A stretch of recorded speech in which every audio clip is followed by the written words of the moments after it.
Hey y'all, I want to get on here and share something with you real quick of this fella I found on here. Disciple Dojo is his name. And let's see here. So anyway, he's on here talking about the Thompson chain reference NASB, the 95 and the 77 NASB.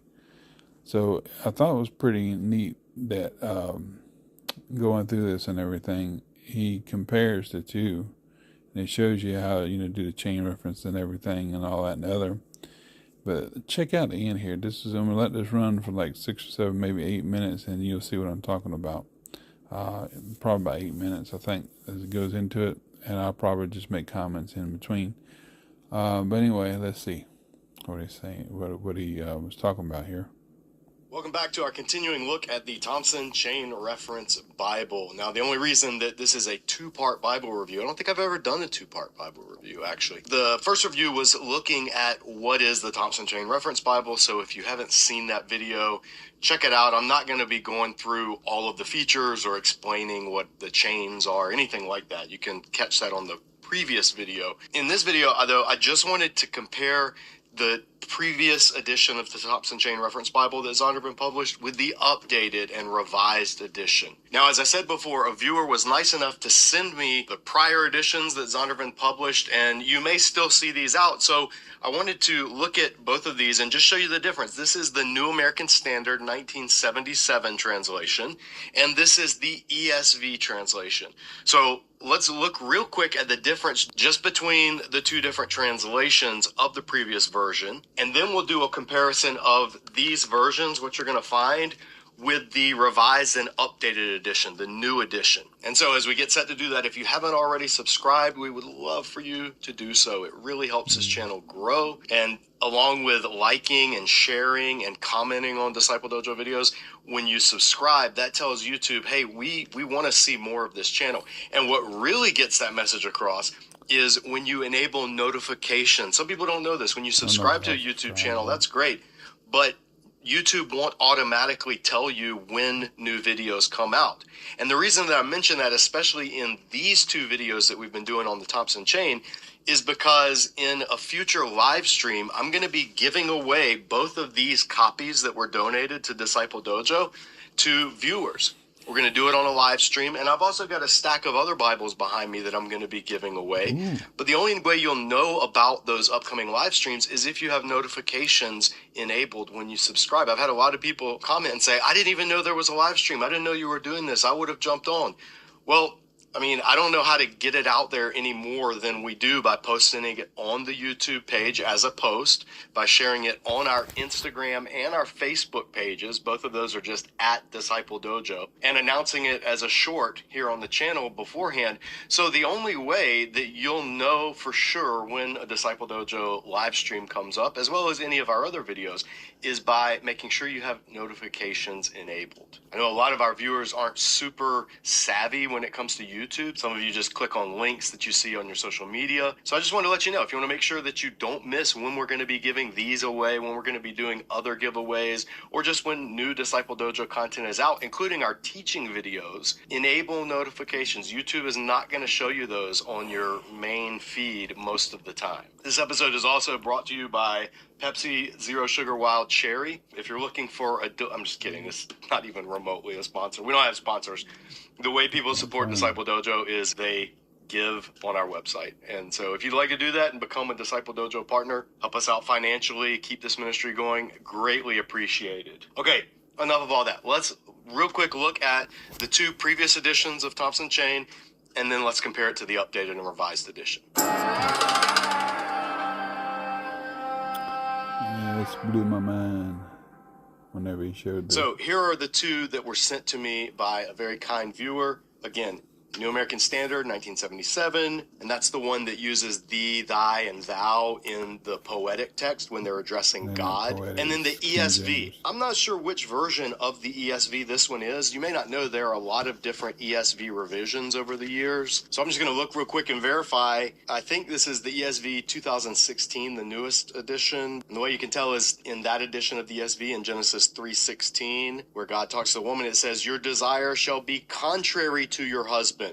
but he shall rule over you. That was a change that the ESV committee made back when they decided that they were then going to freeze the text and make this the forever version of the ESV. Thankfully, they backtracked on that because that's a ridiculous policy for any translation committee to adopt.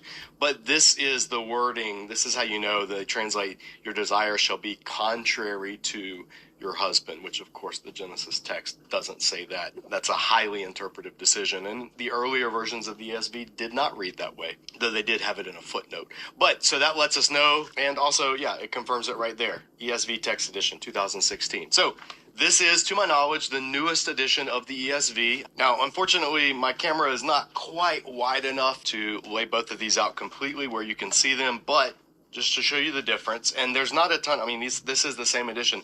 So the difference is going to be in the translation. Preface to the ESV, forward to the New American Standard Bible. Then after the preface to the ESV, you have the Thompson Chain Reference Study Bible, an introduction and explanation how to use it. In the NASB, after the forward, you have the preface to the NASB, the principles of translation that the NASB uses. Then you have a note about a century of rich biblical tradition, and then the preface to the Thompson Chain Reference Study Bible. So in the NASB, the opening section is 26 pages of introductory material. In the ESV, it's 29 pages of introductory material, and they're arranged a little differently. But then in both, you come to the Old Testament, and then both have this drawing of the different books of the Old Testament. And as we'll see in a minute, this is not in the new revised and expanded edition. Now, I'll put these side by side so you can see the pages laid out. NASB, ESV. First thing you should notice,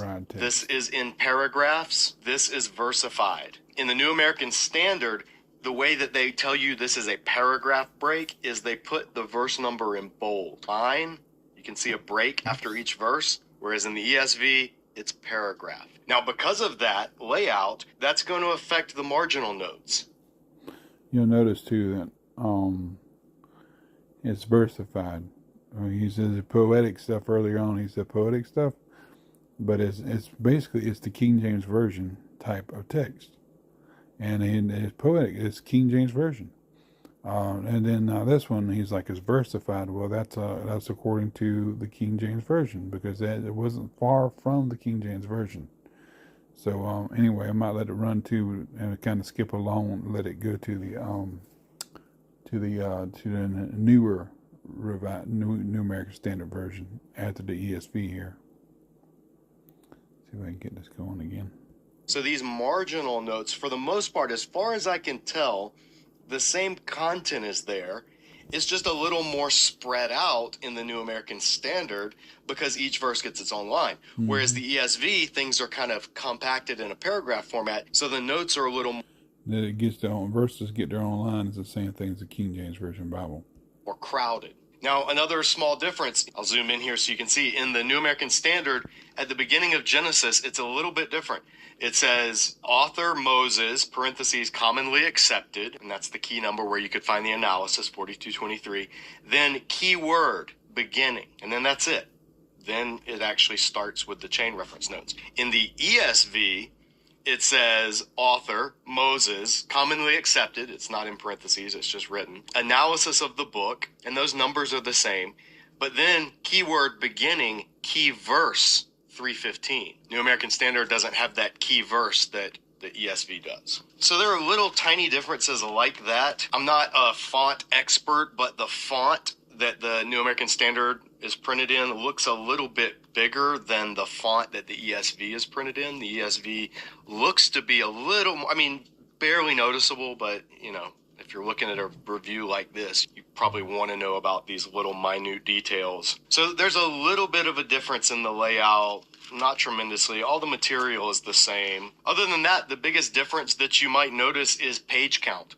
Because the NASB is laid out versified, it ends at page 1611, whereas the ESV, which is 1611? Is that what he said? I'm not sure. Let's back that up. Because the NASB is laid out versified, it ends at page 1611, whereas the ESV, which is paragraph and more condensed, it ends at page 1387. So the NASB 1611. Do you think that's just mere coincidence that it is closer to the original NASB, to the original King James Version. Do you think that's just mere coincidence? No, I don't think so. I don't think it's just mere coincidence. I think it was that it was maybe even designed that way to show us, to tell us that it is closer to the King James Version than the ESV is, which that's why it still has the these and the thous and the versified thing. You're talking about the poetic stuff because it's close to the King James Version.